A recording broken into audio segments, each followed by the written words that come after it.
Everyone saw the handshake snub in Brisbane, but almost nobody noticed what Sabalenka whispered to her box the moment the cameras cut away. While the media talks politics, let's talk about the disrespect. Within 10 seconds of the match-ending unforced error from Marta Kostyuk, the atmosphere at Pat Rafter Arena shifted from professional competition to a cold, calculated psychological standoff. If you look closely at the HawkVISION replay, which provides that immersive player POV that the WTA introduced for the 2026 season, you can see Aryna Sabalenka doesn't even glance toward the net. Instead, she turns directly to her box, kisses both of her biceps, and flashes a smirk that has ignited a firestorm across the tour. This wasn't just a celebration, it was a receipt for a feud that has been simmering since October 2025. The official tour highlights won't show you the audio from the umpire's chair, but we've tracked the full transcript. Hit subscribe and turn on notifications to join our investigation before this footage is claimed. This is NetCord News, and we are going deep into the tactical warfare that defined the 2026 Brisbane International final. To understand why this moment exploded, we have to look at the weapons being used on court. This was the first major final of the Mercedes-Benz Premier Partner era, and the stakes couldn't be higher for the 2026 WTA Finals race in Riyadh. Sabalenka, the world #1, was defending 500 points. Kostyuk, who entered the week ranked 26th but surged with 3 top 10 wins, was hunting for her first massive breakthrough of the year. But this match was decided long before the first serve was struck.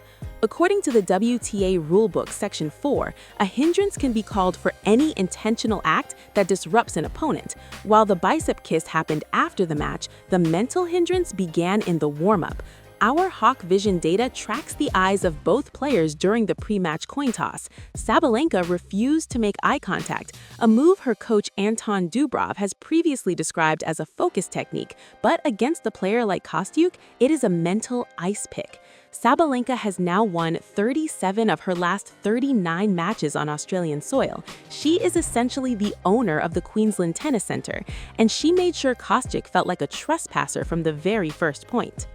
The match itself was a masterclass in what we call tactical momentum freezing. In the first set, at 4 games all, Kostyuk actually had the upper hand. She had just broken back with a series of sublime drop shots that left Sabalenka stranded at the baseline. Usually, a player would rush to keep that rhythm.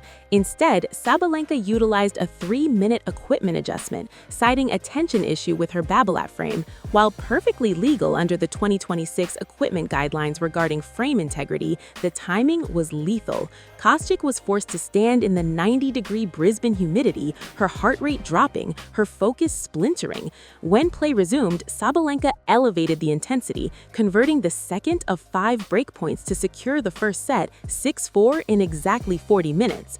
This is where the players' box dynamics become the smoking gun. Throughout the second set, Sabalenka's partner, Georgios Frangulis, was seen gesturing toward his own arms every time Sabalenka hit a winner. Why does this matter? Because in October 2025, an interview with Kostyuk went viral where she allegedly claims that certain players, including Sabalenka, had an unfair advantage due to higher testosterone levels. While Kostyuk later claimed she was misquoted and that the article was clickbait, the damage was done. By kissing her biceps after the match point, Sabalenka wasn't just celebrating a title, she was reclaiming the narrative of her own strength and throwing it back in Kostyuk's face. She told the press it was just a joke with her team, but the timing, right after beating the woman who questioned her physiology, tells a different story. Let's look at the ranking math. By winning Brisbane, Sabalenka becomes only the 3rd woman in history to defend this title, joining the ranks of Serena Williams and Karolina Pliskova.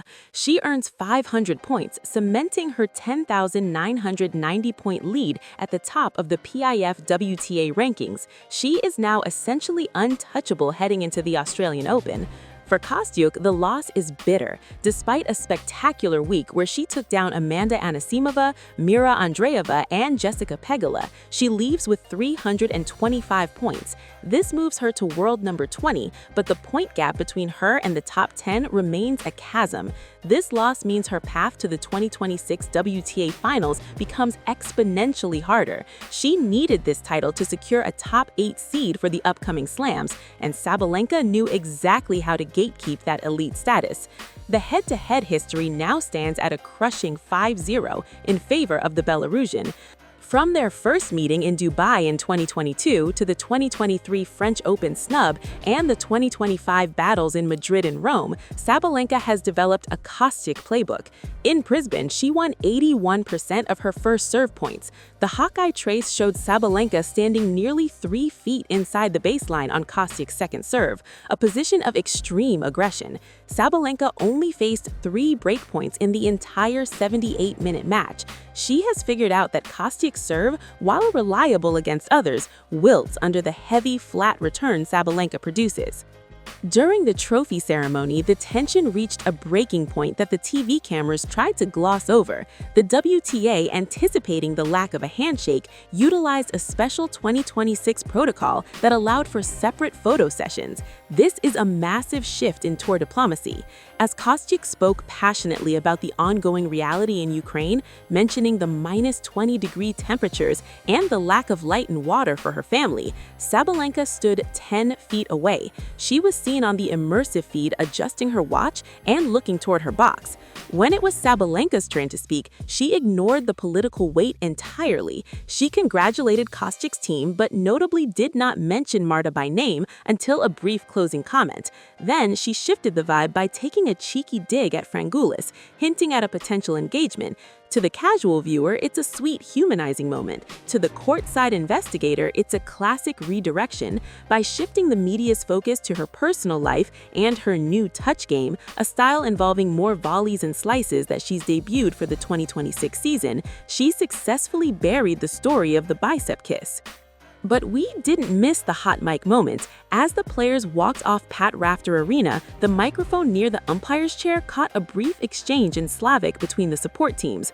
While the full translation is being debated by fans online, the body language of Kostyuk's coach, Sandra Sinevska, was the smoking gun. She was pointing toward the court surface, gesturing at the speed of the balls. There is a growing sentiment in the locker room that the 2026 tour balls have been adjusted to favor high-power hitters like Sabalenka and Aryna to ensure TV-friendly highlights. Sabalenka claimed in her post-match presser that she doesn't care about the handshake. She told reporters, quote, "It's her position. When I step onto the court, I only focus on what I have to do to win. I have nothing to prove to anyone."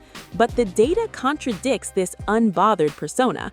According to Hawkeye metrics, Sabalenka's average forehand speed in the Brisbane final was 4 miles per hour faster than her seasonal average. Her intensity spikes by double digits whenever she faces a Ukrainian opponent. This isn't just about tennis, it's about dominance. The 2026 season is being branded as the high-stakes era, and this match proved why. The ranking points for WTA 500 events were restructured this year to make them more punitive for top players who skip them. Sabalenka's participation wasn't just for a trophy, it was a mandatory defense of her empire. By dismantling Kostyuk, she sent a message to the rest of the top 10, Iga Swiatek, Coco Gauff, and Aryna Rybakina. She is no longer just the tiger who hits through people. She is a strategist who uses the rulebook and her player's box as extensions of her racket. As we look toward Melbourne Park, the fallout from Brisbane will linger. Kostyuk is now being labeled as emotional by some critics, while Sabalenka is being praised for her mentality monster approach. But look at the receipts, the separate photos, the strategic equipment breaks, and the bicep kiss that was a direct rebuttal to the testosterone rumors of last year. This is the new reality of the WTA. The polite veneer is gone, replaced by a ruthless professional distance. We are seeing the birth of a new era of tactical warfare.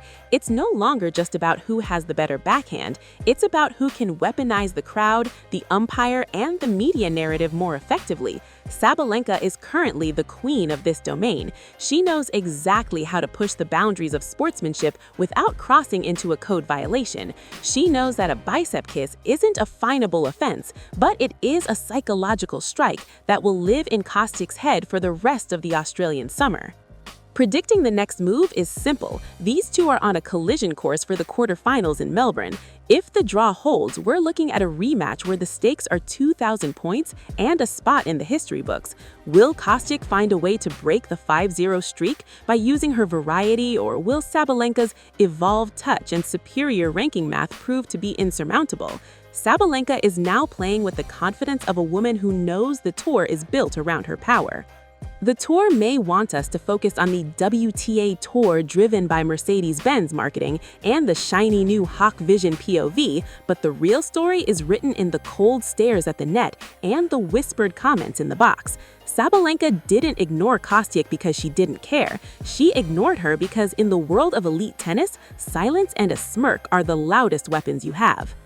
The Brisbane final wasn't just the start of the 2026 season, it was the start of a Cold War. Every medical timeout and every bathroom break in the coming weeks should be viewed through this lens. This is not just sport, it's high-stakes theater where the receipts are hidden in plain sight.